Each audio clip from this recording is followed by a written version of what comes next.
Pixel Sift is proudly supported by Murdoch University School of Arts, who have been with us since the very beginning. It's where we learned how to make podcasts, radio, and video. So if you're interested in a creative degree in games, sound, film, journalism, or maybe you'd like to mix and match, you can head to murdoch.edu.au/arts to learn more about what they've got on offer. That's murdoch.edu.au/arts, or you can search Murdoch University for more information. Murdoch University School of Arts, proudly supporting Pixel Sift.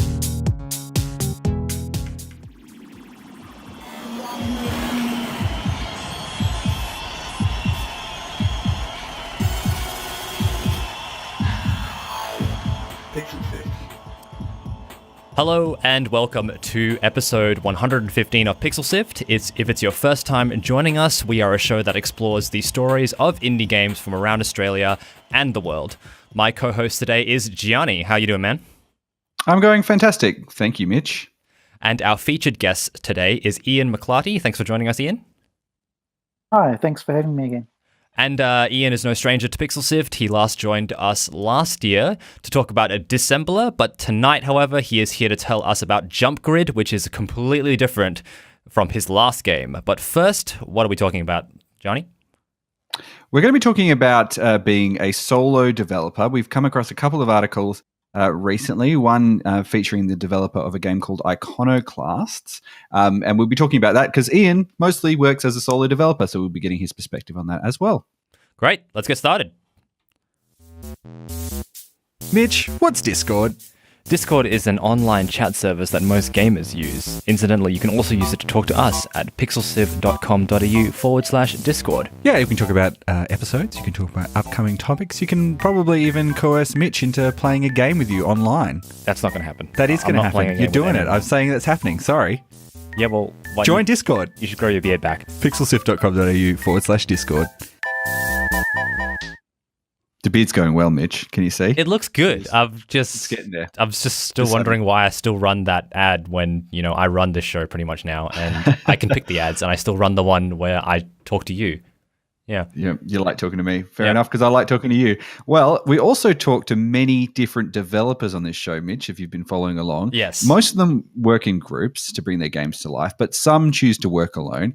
And we're basically we saw an article that's recently come out. It was written by Brendan Sinclair, written on the website gameindustry.biz. The article is called "Tearing Down the Lone Developer Myth." So it was an interview by Joakim Sandberg, who was the developer of Iconoclasts, which is kind of like a Metroidvania style game. And famously, he worked on that game for a very long time by themselves. There was, I think it was like several years at a time. And part of the reason why was, there was sort of, I guess, maybe a bit of a fear perhaps of sharing ideas. Joakim said, I don't know if it's selfishness, stubbornness, or being afraid of having my ideas shot down, but I haven't had too much of a desire to try working with others. I did try it when I was much younger, but at that point, everyone just wants their own thing. It was just a bunch of arguments, so I haven't tried it since. So we were thinking about talking about this in particular because we have Ian on this week, and Ian, who joined us before, mostly works by yourself, don't you, Ian? And yeah, I mean, I do most of the design and programming and stuff myself. I do get help in terms of I've had people make music for my games. My wife is a graphic designer, Bethany. She often contributes some art to the games and stuff like that, but it's mostly certainly from design wise and programming wise, and most of the graphics and sound effects and things, it's solo. So why do you lean into that sort of mode? You're based over in Melbourne. There's plenty of really talented game developers there you could work for. Why is it that you like to kind of mostly work by yourself?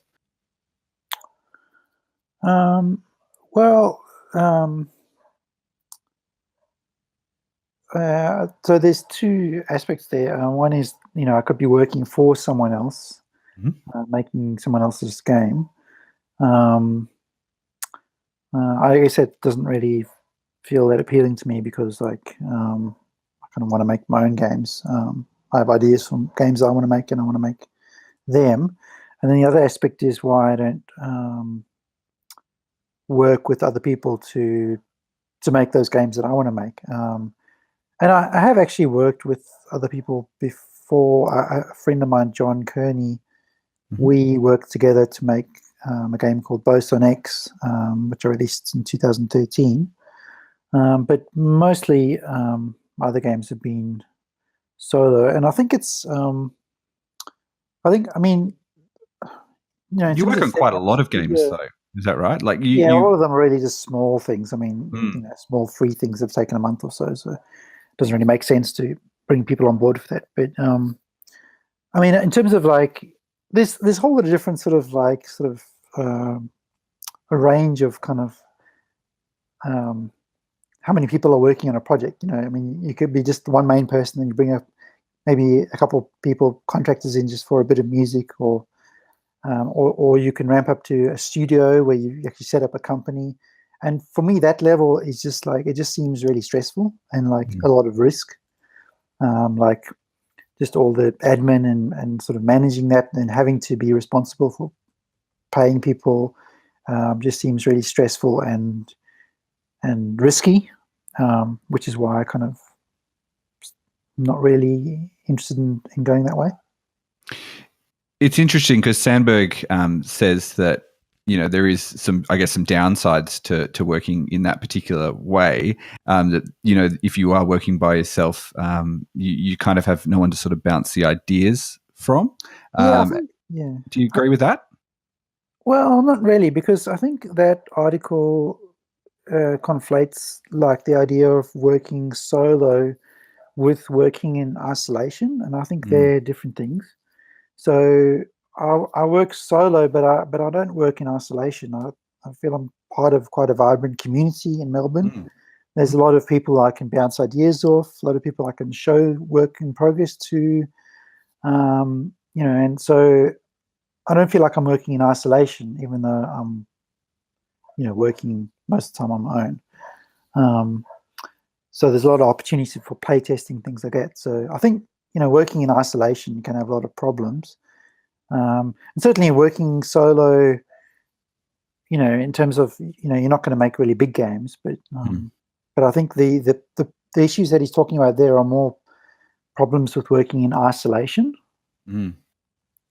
It's interesting because we do see games like some like Stardew Valley, for example, where that's a game that was primarily made by one person over a long period of time, and then it does get to that point. But I'm sure there must be countless other examples where someone could be working on alone on a game for 10 to 15 years, who knows how long exactly, and then it doesn't quite reach that perspective. So I'm wondering if there is just this idea that, this solo developer kind of gets turned into a bit of a mythologized sort of character that we only ever see the ones that do these huge phenomenal things, and the people who just kind of chip away at stuff in the background, we're probably not going to be able to notice them as much. Yeah, I mean, there's probably, hundreds or thousands of those kind of developers, but it's also, I guess it's also depends a lot on what you expect to get out of it. I mean, if it's just a passion project, something that you're making in your spare time as a hobby, then maybe it doesn't matter so much if it's becomes a big hit or not, So do you think, I guess, players look at developers, or what do you think about these solo developers? There's Jonathan Blows and other people who've made these big high-profile games. They're just solo developers. What do you think about when you look at the way that they develop games from a game developer perspective? I think Jonathan Blow had a sizable team. Well, I mean, not for Braid. Yeah. Oh, not for Braid. Yeah, but for The Witness, I think there was quite a big team working on. Yeah. I mean, he had 3D modelers, and I think there were quite a few people working on the game. But I don't know. I mean, I think it's like there's definitely something that's appealing about being able to do your own thing. I think it for me it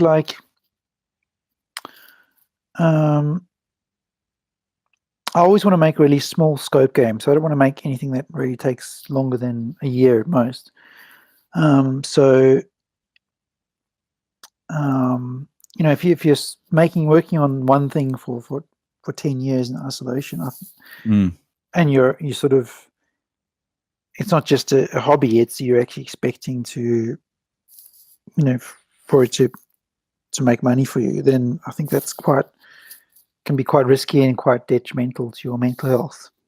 Is there any traps or anything you would suggest if someone was working on a project on their own, seeing as you've delivered a number of games now? Is it just a scale or a scope question, or is it there are other traps that you can sort of notice? You mentioned a little bit about isolation there as well, but anything else? Yeah, I think, not working in isolation, so putting versions of your game out there, whether they be just prototypes, not being afraid of people stealing your ideas. I think it's more important to sort of get an idea of whether people are going to like the game or whether there's going to be an audience for it. Yeah. Mitch, what do you think about this idea? Yeah, I was just about to say, if you're just joining us on Twitch, we are talking to Ian Mclarty, and the current topic we are discussing is solo development and what exactly that means in the whole process of creating a game. I was going to ask Ian, so would you consider working with more or expanding your team outwardly at any point?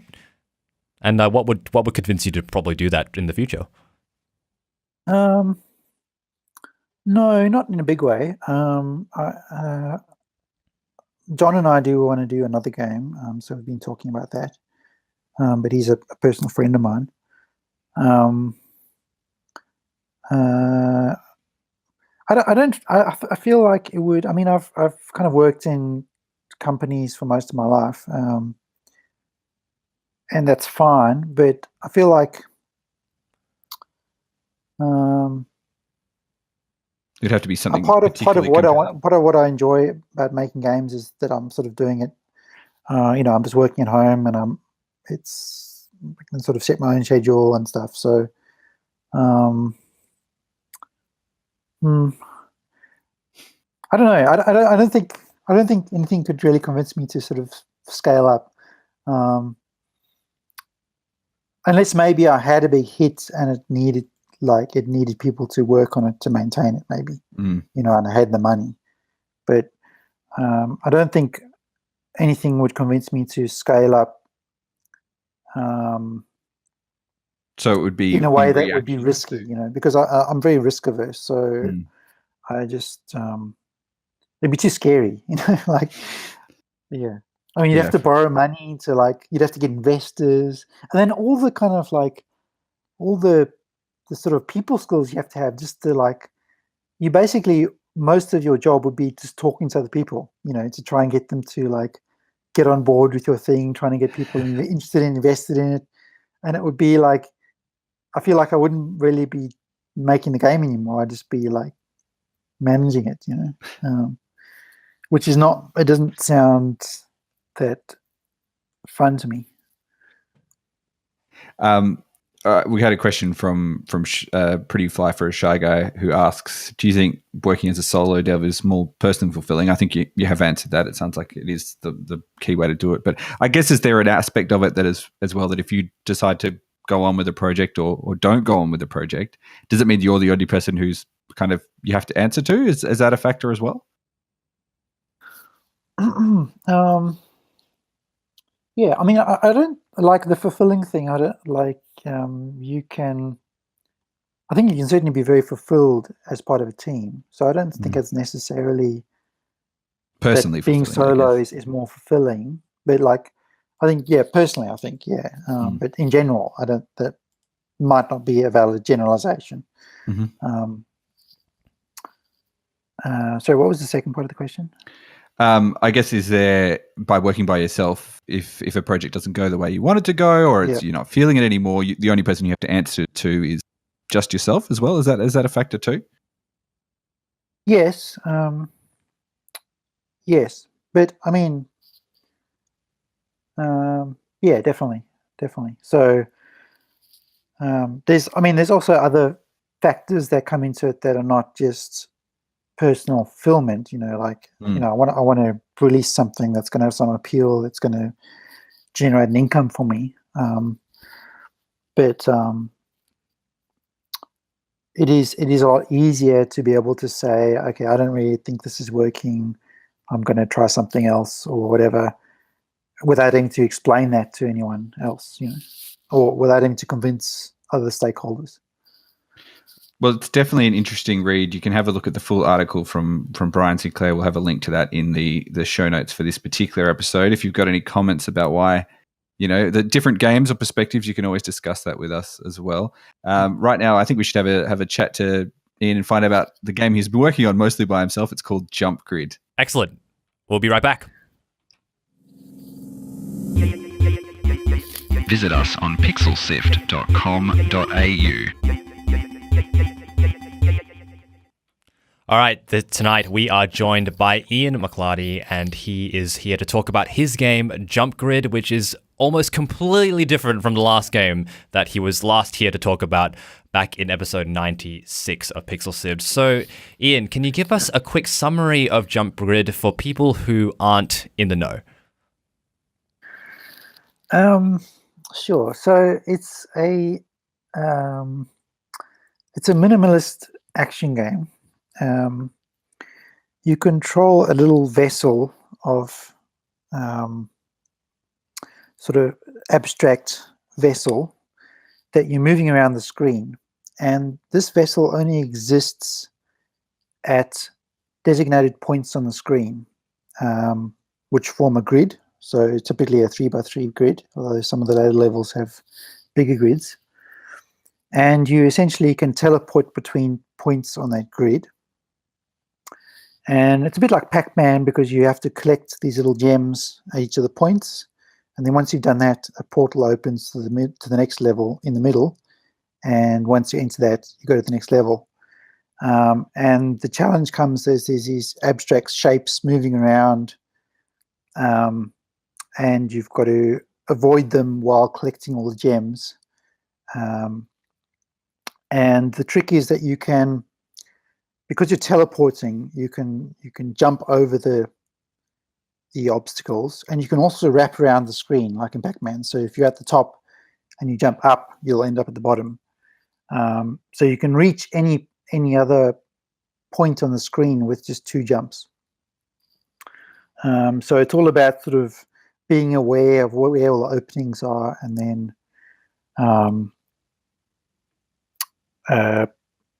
planning your moves appropriately.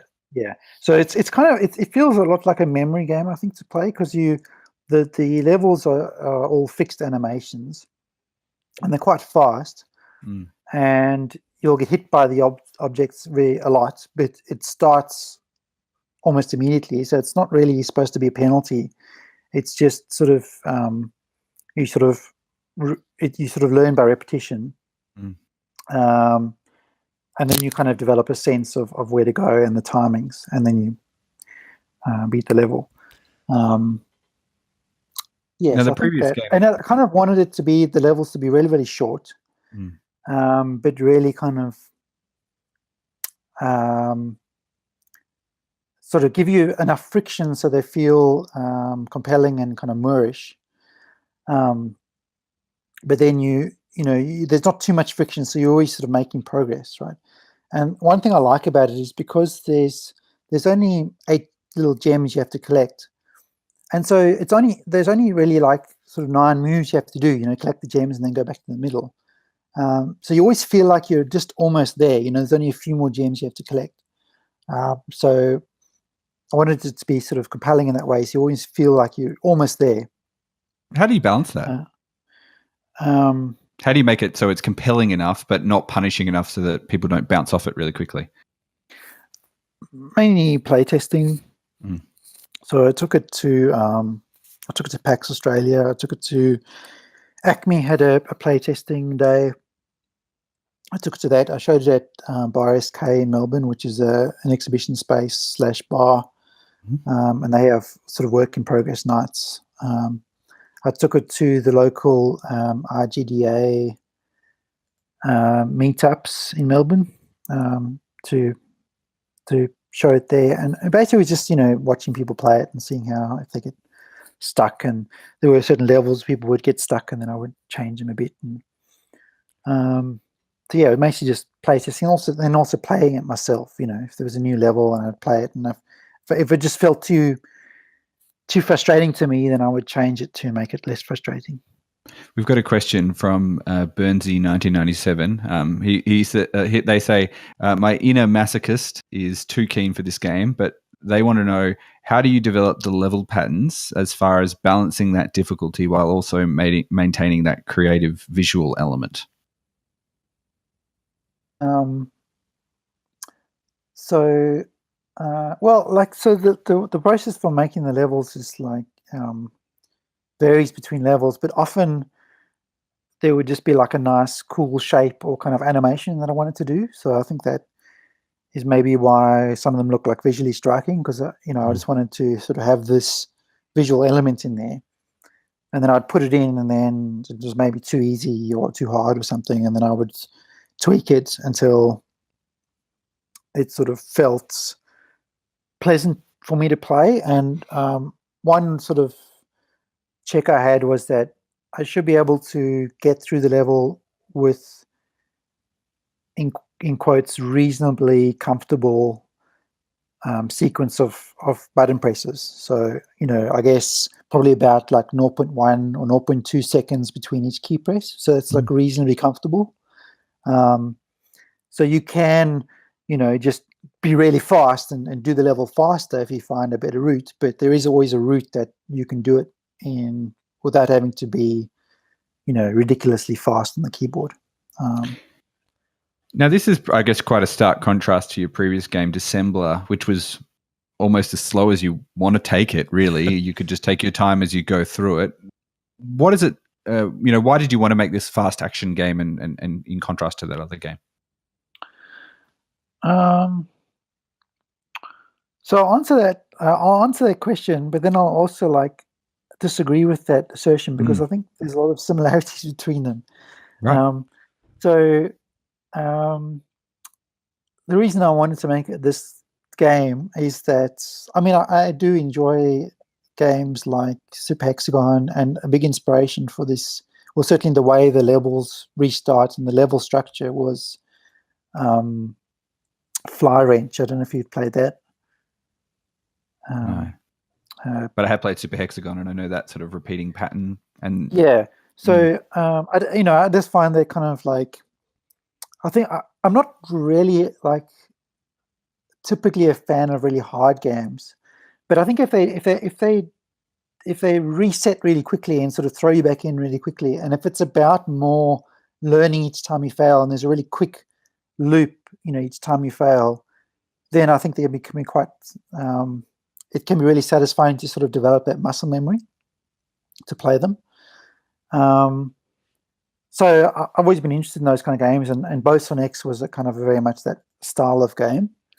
And the design for this game actually came about before I had the idea for Dissembler. And it was something that I just wanted to finish up, basically. So that was kind of why I did it now, is because I kind of had this game in my queue of things I wanted to do, and I kind of made a rough prototype and put it in a game jam, and people seem to like it quite a lot. So I thought maybe there's something there, and so I developed it into a bigger game.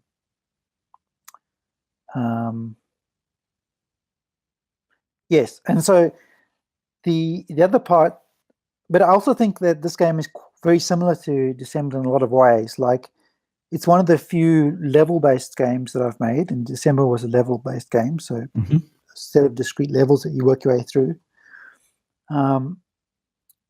They're both kind of quite, at their core, really simple games. The rules are really simple. So they're kind of, taking a really simple idea, but then trying to design something interesting around it. So I think they're both very design focused, and they kind of get their character from their levels. So I feel like the process of making those games is very similar. Most of the time I'd just be designing new levels. That's what I was doing. And I haven't a lot of my other games are not really about that. They're more sort of just procedure generated, or they're just they're not about making levels. So Is there? for Was me, that it felt like a similar process to Dissembler. when we spoke about Dissembler the last time you were on the show? You said They're both grid based as well. They it was all handmade, and except there was like an auto-generated mode as well. Now, is there any aspect of that in JumpGrid, or are they all handmade levels? No, they're all handmade this time. I think auto-generating these kind of levels is a bit trickier. Yeah. All right, so if you're just joining us on Twitch or YouTube or wherever it is you're watching us from, we are Pixel Sift, and we are speaking to Ian Mclarty, the developer of JumpGrid, the kind of fast-paced puzzle shape-avoiding game. So, Ian, there's another question from the chat from Burnsy again. How difficult was a game like this to program? They imagine that setting up moving hitboxes and games like this is difficult, especially considering the speed and the fact that you have obviously made this by yourself. It wasn't too hard, and I mean that sort of collision detection is not that difficult. Especially 2D collision detection. But I think there were a lot of really interesting problems, unexpected problems that came up. Around collisions, and hopefully not getting too technical, but things like, for example, often in games like this, you want the collisions to feel more forgiving, to be a bit forgiving. So, for example, what I wanted there to be a little bit of time, give you a little window when something hits you for you to jump just after it's hit you, right? So maybe like 0.1 of a second, right? And that just makes it like feel better. It sort of makes it feel like you have a lot more like near misses. But it introduces all these weird problems like in a game that are very specific to this game. So for example, if you allow that sort of a little window where, you can jump for say 0.1 seconds after something's hit you, then you can do things like you can jump to a block that's, completely obscuring a part of the screen and then quickly jump out of it again. And that just feels like wrong. It feels like broken. And it's not something that happens in other games because you can't normally teleport around like that instantly. So there were interesting problems like that, and just stop me if I'm getting too technical. No, that's good. The way I kind of got around it, and I was quite sort of, I realized this really late on, is that because this game, you can only exist at these predetermined points on the screen, and because the animations for each level are fixed, I can actually just pre-compute all the collisions, right? I just pre-compute all the collisions at all the 9 points on the screen. And then I just have these windows. So basically all I have while the game's running is it knows that between this time and this time, this point is covered, right? And it knows that for all the 9 points. So just as these little time windows of when each point is covered. And then I can do cool things like I can actually contract or expand those time windows a bit to make it a bit more forgiving, but never contract them to 0 so that, things will never like, something's moving really quickly, it'll never just go through you, for example. So and that's not really hard to program as such, but it was a bit of a leap to kind of come up with that idea, I guess. So did you kind of come at the problem from the opposite direction rather than trying to give people invulnerability for a certain amount of time? You make the kill timer shorter. Is that the way to think about it? Sort of, not really. It's you're still making you're sort of giving people that little bit of a window when something is covering them to move out of the way, but it avoids a lot of the pitfalls of that. For example, really quickly jumping onto an area that's completely covered and then jumping off it. That doesn't work in this solution. So But yeah, there were just I guess the point I'm making is there were a lot of little technical things like that you wouldn't expect with a game like this that have been solved for games that have more traditional collision or more traditional movement where you're moving continuously, because this movement is very discrete and you can teleport instantly anywhere. It sort of, even though it kind of seems like it should be simpler, it actually ended up being there were some interesting problems that came out of it that I didn't expect. And so one final question before we end. Fiona, our producer, asks, is the game going to be out on Switch? Probably not. Like, it hasn't really sold that well on Steam. I'm going to put it on the iPhone, and I think it might do a bit better there. We'll see. But I don't really have like enough numbers to justify kind of putting the effort into porting to Switch. I mean, it would be nice, but I just don't really. I have no idea, like, just economically, like, if it's not done that well on Steam, I can't really justify spending the time doing it for Switch. So, yeah. All right. Well, thank you very much for joining us, Ian. We'll definitely be putting all the links to your work and Dissembler and JUMPGRID in the description of this podcast episode. And thank you very much to the audience for joining us for another episode of Pixel Sift on this episode 115. And thank you for having me. Yeah, thank you very much for joining us. This episode was hosted by myself, Mitchell Lowe, and Gianni Di Giovanni, and was produced by Scott Quigg, Fiona Bartholomeus, and our executive producer is Gianni. Thank you very much. Yeah. Thank you very much to Murdoch University once again, the School of Arts, for supporting Pixel Sift through all these episodes. If you'd like to learn more about a great creative degree, go to murdoch.edu.au/arts. And as always, we'll be sticking all the links to the things we talked about on our website, www.pixelsift.com.au. And the absolute best thing you can do is head to the pixelsift.com.au/Discord. Our Discord is at that link. If you want to keep up with everything we're doing, because we post everything there first. And we also have other social media pages too. Just search Pixel Sift in all your favorite ones. We pop up, yellow icon, Sift logo. It's very cute. Gianni, if people want to listen to other episodes of the show, where should they go? Yeah, so if you want to listen to the other episode, for example, that Ian was on, so that's episode 9. So you can go to our website. You can just search for Dissembler or Ian Mclarty. You can go onto your podcast player of choice. That's Apple Podcasts, Spotify, Pocket Cast, whatever you like. And when you're there, if you give us a rating or review, or even just tell a friend if you like the show, that would be phenomenal.